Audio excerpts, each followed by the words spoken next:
So when you think of someone who's trying to change direction in their life and be more responsible with their finances, whether that be by living below their means, being more intentional with their spending, or trying to save money whenever possible, you probably wouldn't think their first attempt at implementing this new frugal lifestyle would be at their wedding.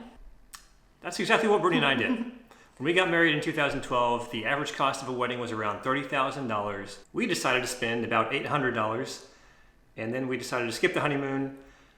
We may or may not have overdone it.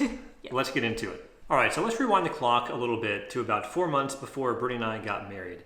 So up until this point in our lives, we operated our finances like just about everyone else we grew up with did. Yeah. We financed our college education, we financed our cars. By living this way for so long, that meant by the time we got married, we had accumulated about $120,000 in debt, most of which was student loans. So at first we didn't think there was any problem with this until the bills started rolling in, and we had a very big light bulb or aha moment when my dad gave us 2 tickets to one of Dave Ramsey's live events. Going through that 4 or 5 hour event, it was like something clicked in our minds, and we were like, all right, the way we're living is not going to be conducive to a financially successful future. We need to make some changes now, or else we're going to wind up in an even worse situation 30 years from now. Yeah. That just happened to happen about 4 months before our wedding. Yeah. It was at this time we started making some pretty drastic changes in our lives, at least with regard to how we operated with our money and how we lived. We also started thinking about how much money we could save to start paying things off with, rather than, okay, let's buy this, and this. So fast forward to a little closer to our wedding, and we received a fairly large cash gift from my parents and also other family members. And we had a decision to make with this money. So some thoughts we had were, do we spend this on the wedding? Do we just use it for the honeymoon? Or do we use it to jumpstart paying off all of our debt? And then another option we were thinking was also splitting the money and maybe doing some for the wedding and some for paying off debt. But we quickly realized as we were searching around for places to have our ceremony and reception, it was really expensive. And we were not going to be able to do both. It was going to have to be one or the other. After talking about it for a little bit, Brittany and I decided, it was probably the best thing for us to do to go ahead and use this money to help us pay off some of the debt that we had, instead of spending all of it on a wedding that's going to last 4 hours. We also decided the same thing about our honeymoon. Yeah. Probably just skip the honeymoon until everything's paid off, and that way we can just save up a nice sum of money to go take a honeymoon after we're debt-free, have a bunch of cash saved up, and then it wouldn't be nearly as painful financially. So when it comes to costs involved in a wedding, there are a lot of them. A lot more than I initially thought there were. Maybe not so much for Brittany, but at least a lot more than I thought. So what we've done here is we pulled up a list from CNN Money that basically just goes through a bunch of things that are involved in weddings, a bunch of costs. Now, we didn't pay for everything on this list. We paid for some of them. We thought it would be interesting to kind of use this as a comparison to how Brittany and I did our wedding. So we want to talk about the venue first. So when we were first looking, there were a lot of different options for where we could have our ceremony and the reception. And as many of you probably know, if you separate the two, it costs a lot more. So when we were looking at some nicer upscale venues in downtown, some outdoors, some indoors. So those venues ranged anywhere from $4,000 to $5,000, and the cheaper options were still at around $1,000. So we decided none of this is going to work.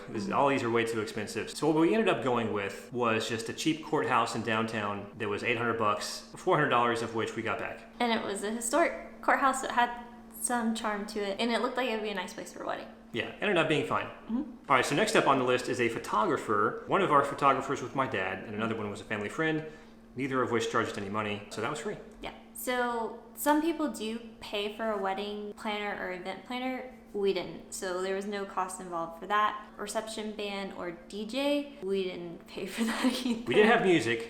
Yeah. Sort of. It was difficult to get working, but there was a little bit of music playing in the background, very low volume. You really had to listen to it, but it was there. In terms of decorations, the florist, we did our own decorations. So for flowers and decor, we basically paid for that. So I just went to a local grocery store, they even have actually discount flowers if you want to do wholesale at certain locations. And we ended up spending $60 overall for all of our flowers. So I had my bridesmaids early the day of. pick from the flowers I got, and we made bouquets from them and wrapped them in some nice ribbon, which was included in the cost as well. And we used those as centerpieces for the wedding reception. All right, what's next? Videographer. We had 0 videographers. Wedding dress. Oh boy. So my wedding dress I got before we started becoming very frugal with our finances, like we talked about before. So I had actually gone back and forth with my mom and told her I didn't want to spend that much for a wedding dress, but she insisted. So she actually paid for it, and with alterations and everything included with the dress, it was $2,600.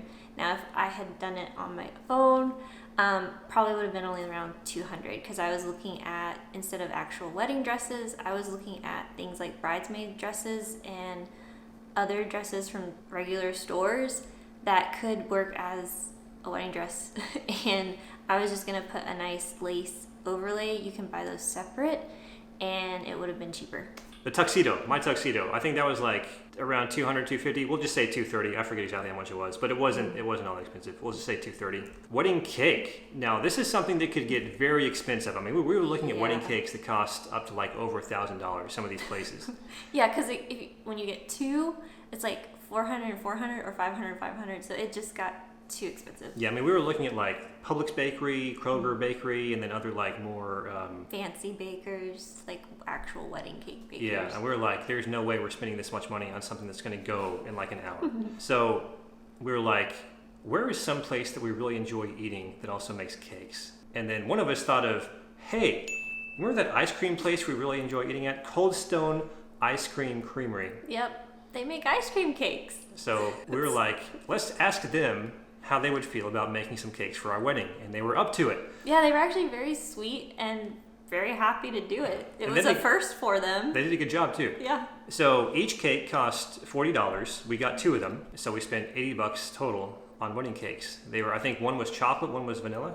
Yep, one was chocolate with fudge, and the other was vanilla raspberry, and it was really good. Good. Next on the list is ceremony site. So this is separate from what they mentioned before, which was the venue or reception hall. So we did ours all together. So if we were to separate the locations at this venue, it would have been more money. So we decided to keep the ceremony in one room and the reception all in one room. So we had the room on the outside, had the tables covered in the linen that was provided, and the chairs were in the middle, they set up for us. We basically had everybody go out to the hall area for just like a little bit, and then we turned it over into the reception area very quickly. Oh yeah, I remember. You remember that? Yeah, and had everybody walk back in, and that was our reception as well.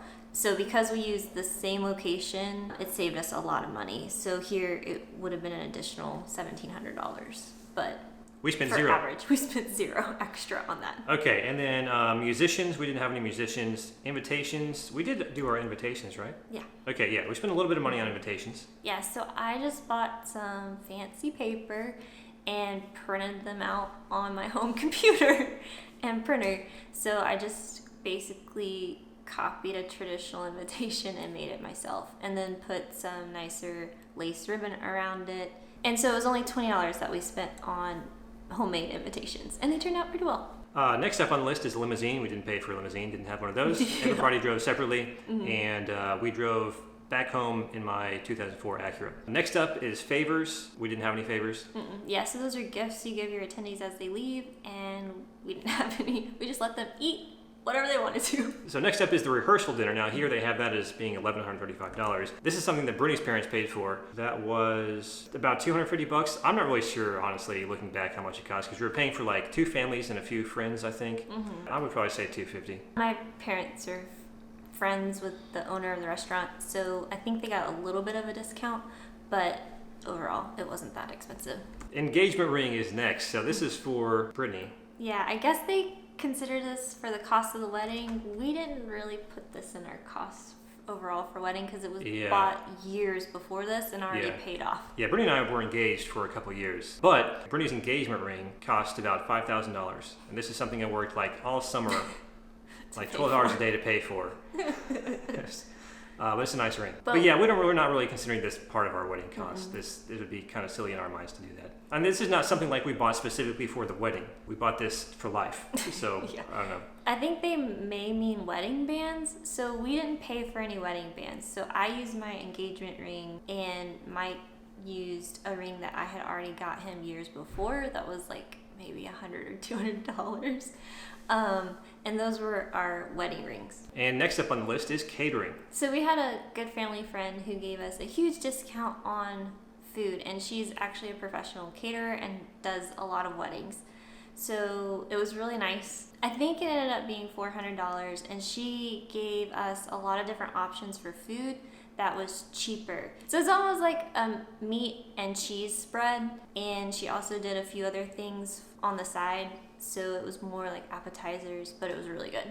So a couple of things that were not on this list from CNN Money that we did pay for are makeup and hair and nails. I did get my hair done, but I chose a very cheap option. I think it was only like $40. And I also did my nails, which was about $20, and my sister did my makeup, which was free. So I only spent about $60 on that. And also there was a tip to the minister who married Brittany and I Yeah. that was paid for by Brittany's parents, of $200. That's pretty much everything for our wedding. So we've been talking for a few minutes here. Let's go over all the costs again and kind of like break things down. So the venue, $400.